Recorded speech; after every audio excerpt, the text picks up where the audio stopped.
I'm going to be teaching you how to cure a molcajete today. You might be able to see that I have a bit of an obsession with molcajetes.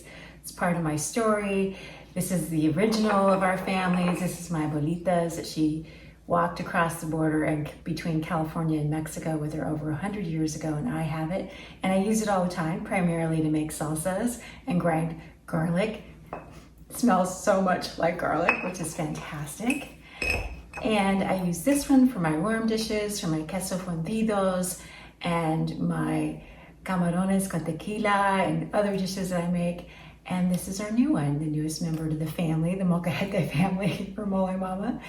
And this one I'm going to be helping you learn how to cure today, so that you too, if you get a new molcajete in your family, can get it ready to use. And the reason why it has to be cured is that this is made from a volcanic rock, and it has some loose rocks in it and it has some dust.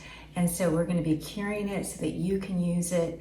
And like mine, it's going to start picking up the flavors that you use in it. And it's going to add that magic and that next level of Mexican cooking for you. Let's get started.